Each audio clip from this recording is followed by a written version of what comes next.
So that's regarding Shunglu Committee. The second topic is on the Supreme Court commenting on the black money related matters. The Bharatiya Janata Party has been repeatedly saying that on the matter of black money, the UPA government is not really firm, does not want to do much, and is very evasive. It presented a very selective list to the Supreme Court. Action against Hassan Ali, for whom the Ministry of Finance itself had too many questions to ask, has been very, very rudimentary. So as a result, you see that the government is not really being earnest. There is no will in the government today to take action against black money.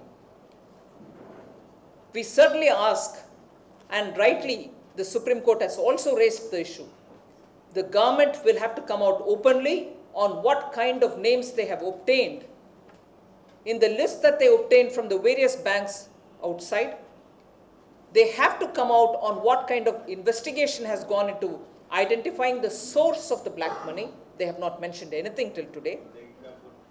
Why is it, like the Supreme Court has asked, we certainly want to know why action on Hassan Ali is so delayed and why is it so rudimentary? Government has to expedite action on it. And most importantly, the Enforcement Directorate in its report has said that the black money and also the kind of people who are being investigated upon have had political patronage. The government has to say who are these patrons? Who are these political patrons who are supporting people like Hassan Ali, giving them protection? So we demand that the Congress party come out openly and say who among its leaders or anybody that it is in the knowledge of the Congress party are involved in supporting people who are perpetrating the black money market in India. Thank you.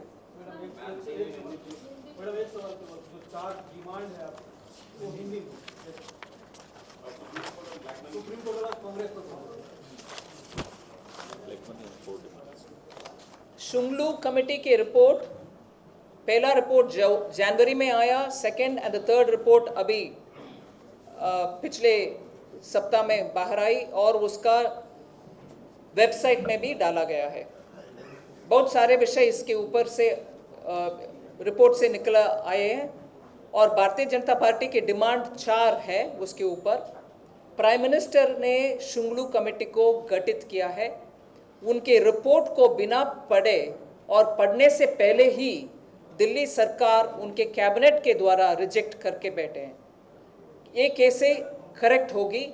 Prime minister के constituted एक committee report को बिना पढ़े दिल्ली सरकार ये उचित माना कि इसको रिजेक्ट करें जो दिल्ली सरकार इसमें दोषी पाया गया. दोषी को उनके ऊपर जो एक रिपोर्ट आया है उसको रिजेक्ट करने का अधिकार मिलता है क्या? So first step, the prime minister और कांग्रेस पार्टी के प्रेसिडेंट इनके ऊपर उनके अपने राय रखें. क्या उनके प्राइम मिनिस्टर के गठित जो रिपोर्ट आ रही है कमेटी की उसको रिजेक्ट करने के अधिकार कांग्रेस पार्टी दिल्ली सरकार का है क्या? वो पहला डिमांड है. सेकेंड, सो प्राइम मिनिस्टर और कांग्रेस पार्टी प्रेसिडेंट इसके ऊपर उनके अपनी टिप्पणी रखें. सेकेंड हमारी डिमांड है कि कॉमनवेल्थ गेम्स के ऊपर जो भी अप्रूवल्स मिला प्लानिंग कमीशन से, स्पोर्ट्स मिनिस्ट्री से, अर्बन डेवलपमेंट मिनिस्ट्री से, उससे कई गुना ज़्यादा कॉस्ट कंप्लीशन में लगा.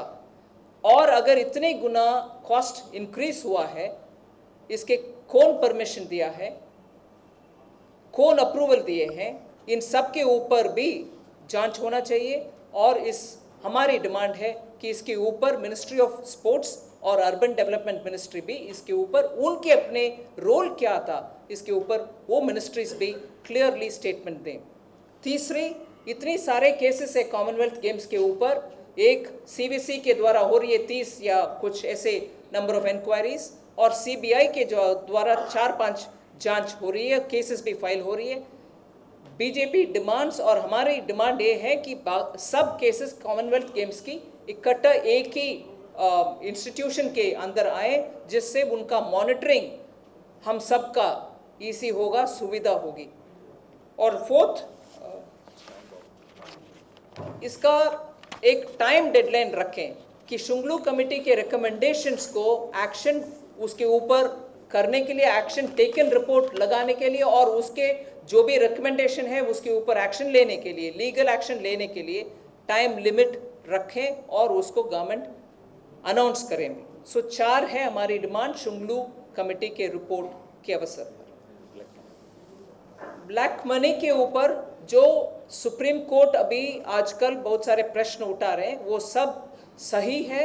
भारतीय जनता पार्टी मांगती है कि कांग्रेस पार्टी एनफोर्समेंट डायरेक्टरेट के द्वारा जो रिपोर्ट में बोला गया है कि पॉलिटिकल पैट्रनेज था हसन अली और बहुत सारे ऐसे ऑपरेटर्स के पीछे, उसको खुलासा रखें, उसके ऊपर कौन है पॉलिटिकल पैट्रनेज देने वाले। कांग्रेस पार्टी इसके ऊपर क्लियरली उनके अपने पोजीशन रखें और इनको इतनी क्यों डिले हो रही है। हसन अली के ऊपर जो भी एक्शन ले रहे हैं वो बहुत ही रूडिमेंट्री है, बेसिक है, एक्शन करने में भी डिले हो रही है, इसका कारण बताएं।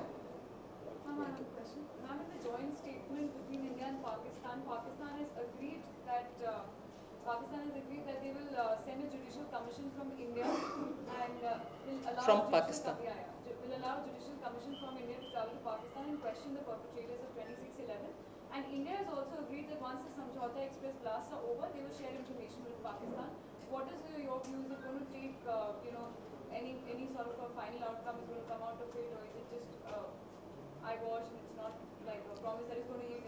Well, we are very clear, and most of you all would have followed Shri L.K. Advani ji yesterday saying about terror being de-linked from talks. We still think Pakistan will have to give us a lot of assurance and clear evidence that they are taking enough action in containing terror, cross-border terrorism from their land. Pakistan cannot be used for perpetrating terror against India. India government must ensure that enough assurance is obtained from Pakistan much before composite level dialogues or anything would commence. We cannot afford to de-link terror from talks. And on that ground, we are very clear, the government should make enough effort to get assurance from Pakistan. And also, the cases against people who are considered masterminds of the 26/11 terror are not moving adequately. And I remember the Home Minister of India, P. Chidambaram, had mentioned that it's not really moving, not in so many words, but he was not very clear that there were enough movement from the lower court to the higher level courts in Pakistan. I think it is important to make sure that justice is done for the victims of 26/11. Cases are not moving as fast as they should, whereas in India we are showing that our courts are handling the cases related to 26/11. Pakistan is not probably moving as much as they should on this matter. The government of India should assert itself in getting assurance from Pakistan. Oh my God.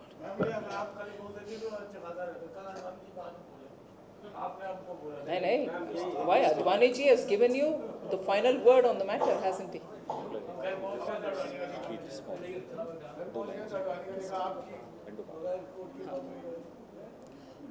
Bharat Pakistan के चर्चे और जो प्रश्न पूछा गया उसके ऊपर पाकिस्तान के कोर्ट्स में 26/11 की मास्टरमाइंड्स के ऊपर क्या केसेस चालू है, वो एक नीचे स्तर के कोर्ट से ऊपर तक पहुंचने के लिए कुछ कदम उठा रहे हैं पाकिस्तान गवर्नमेंट।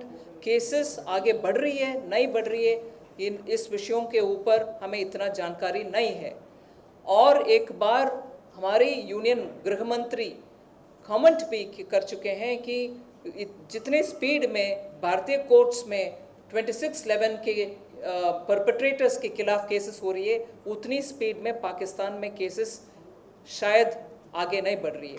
इसीलिए भारतीय जनता पार्टी के तरफ से हम मांगते हैं और डिमांड करते हैं गवर्नमेंट से, आप पहले इंश्योर करो कि पाकिस्तान में 26/11 परपेट्रेटर्स के ऊपर जो कार्रवाई हो रही है वो आगे बढ़े, जल्द से बढ़े, जिससे 26/11 विक्टिम्स को न्याय मिले।